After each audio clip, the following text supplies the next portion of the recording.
السلام عليكم ورحمة الله.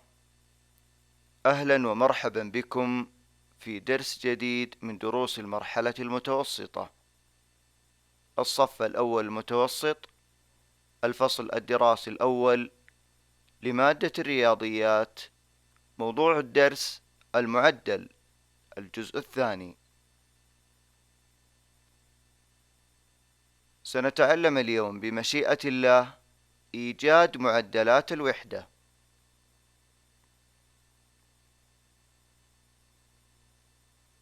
تمهيد: إذا كان ثمن 4 أقلام 20 ريالا، فما ثمن القلم الواحد؟ لدينا معدل 20 ريال لكل 4 أقلام بصورة الكسر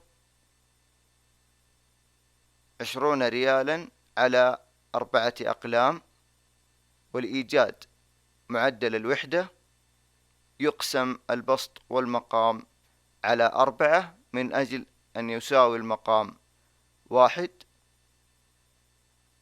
5 ريال على القلم الواحد، بذلك نقول أن ثمن القلم الواحد يساوي 5 ريالات.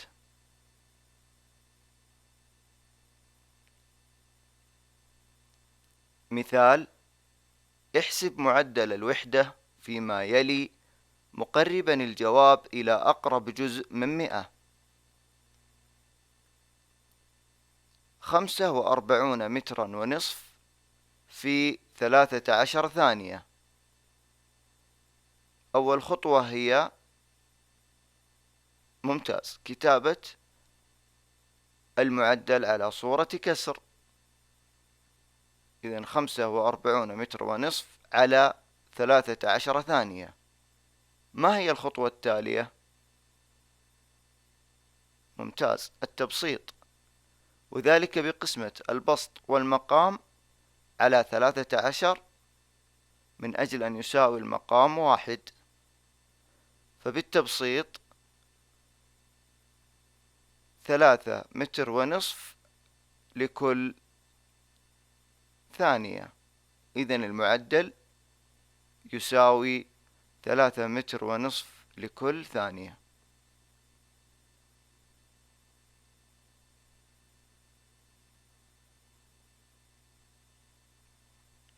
مثال: مسألة العمل: يقبض أحمد 840 ريالا لقاء عمله 40 ساعة، فما معدل أجرته في الساعة الواحدة؟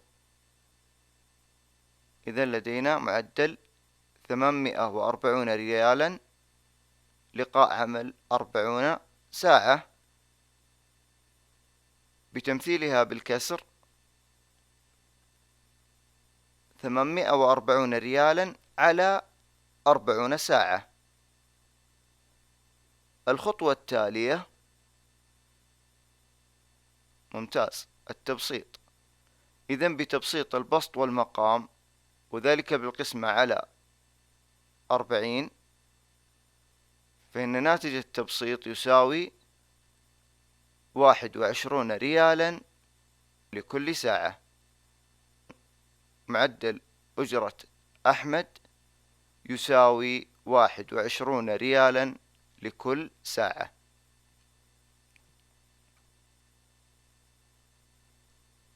مثال: مسألة هدايا: تغلف أسماء 3 هدايا في 12 دقيقة. كم هدية يمكن أن تغلف في 40 دقيقة إذا استمرت بالمعدل نفسه؟ إذا لدينا 3 هدايا يتم تغليفها في 12 دقيقة. بكتابة هذا المعدل بصورة كسر، هل نكتب 3 على 12 أم 12 على 3؟ 3 على 12. وبالتبسيط، وذلك بقسمة البسط والمقام على 12 ليصبح المقام يساوي 1. ممتاز. بالقسمة على 12 البسط 25 على 1، بمعنى ربع هدية يتم تغليفها كل دقيقة. هذا هو معدل الوحدة، والمطلوب في السؤال كم هدية يمكن أن تغلف في 40 دقيقة. إذن بضرب معدل الوحدة في 40، بذلك نقول تغلف أسماء في 40 دقيقة 25 هدية على الدقيقة الواحدة ضرب 40 دقيقة بالتبسيط هنا، ثم الضرب 25 ضرب 40، إذن 10 هدايا. بذلك نقول أن أسماء تغلف 10 هدايا في 40 دقيقة.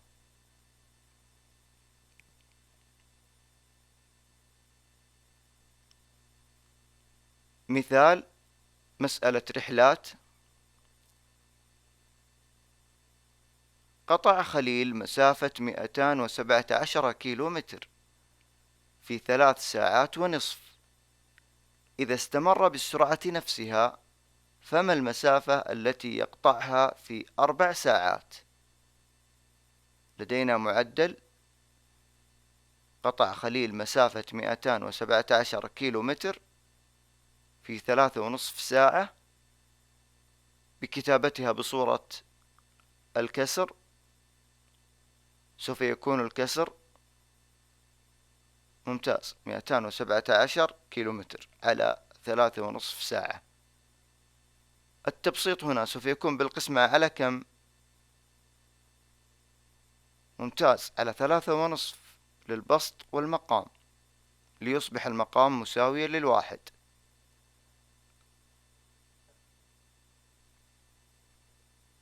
وسيكون معدل الوحدة 62 كيلومتر لكل ساعة. إذن يقطع خليل مسافة 62 كيلومتر في ساعة واحدة، والمطلوب في السؤال معرفة المسافة التي يقطعها في 4 ساعات. إذن تتم بعملية ممتاز عملية الضرب. إذن نضرب 62 ضرب 4، لأن المسافة 62 كيلومتر تقطع في ساعة واحدة. إذن يقطع خليل في 4 ساعات مسافة 62 ضرب 4، وتساوي 248 كيلومتر. إذا المسافة التي يقطعها خليل في 4 ساعات هي 248 كيلومتر.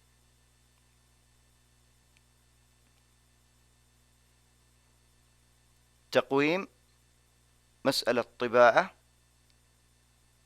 يستطيع صهيب طباعة 153 كلمة في 3 دقائق، فما عدد الكلمات التي يمكنه طباعتها في 10 دقائق بالمعدل نفسه؟ فاصل. ابدأ الحل.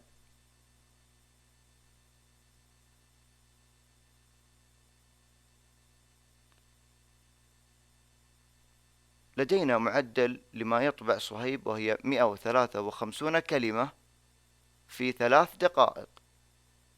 ما هي الخطوة الأولى؟ ممتاز، كتابتها على صورة كسر، البسط فيها 153 كلمة والمقام 3 دقائق. ما هي الخطوة التالية؟ صحيح، التبسيط لإيجاد معدل الوحدة، وذلك بالقسمة على ممتاز على 3. إذن بقسمة البسط والمقام على 3 ليصبح المقام 1، 51 كلمة لكل دقيقة. بذلك نقول أن صهيب يطبع 51 كلمة في دقيقة واحدة. والمطلوب في السؤال معرفة عدد الكلمات التي يمكنه طباعتها في 10 دقائق. إذا ما هي الخطوة التالية؟ ممتاز، بارك الله فيك. إذا الضرب في 10 لعدد الكلمات في الدقيقة الواحدة. بذلك نقول أن صهيب يطبع في 10 دقائق 51 ضرب 10، وذلك يساوي 510 كلمات.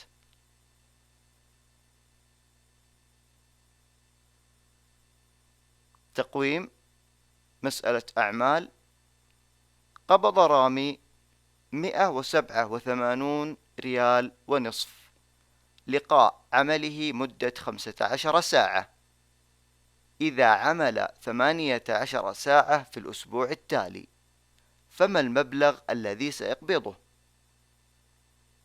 فاصل. ابدأ الحل.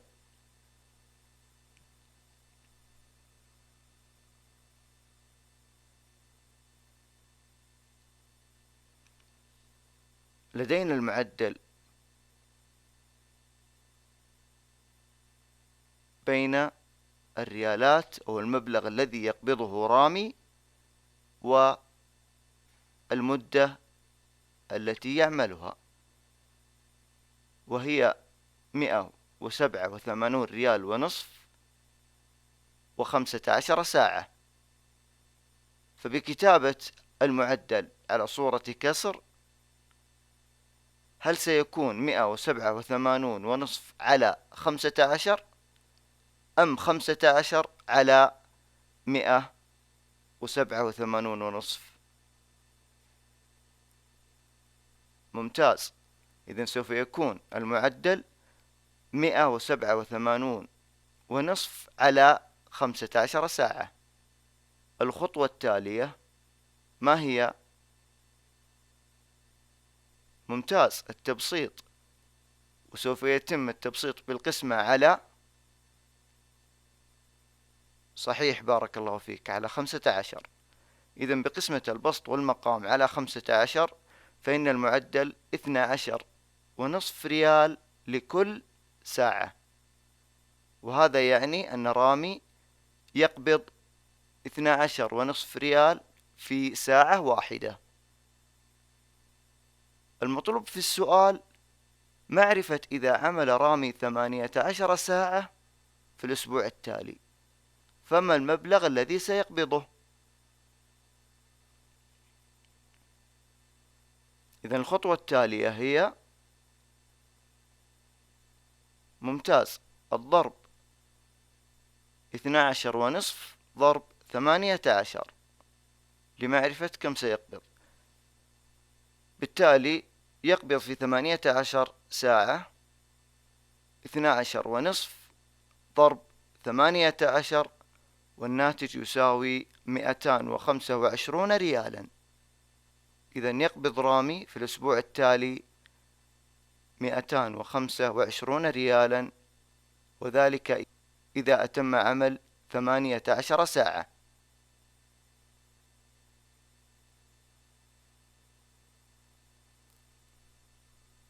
تعلمنا اليوم المعدل، وتم عرض المعدل ومعدل الوحدة، وكذلك مسائل على إيجاد معدل الوحدة.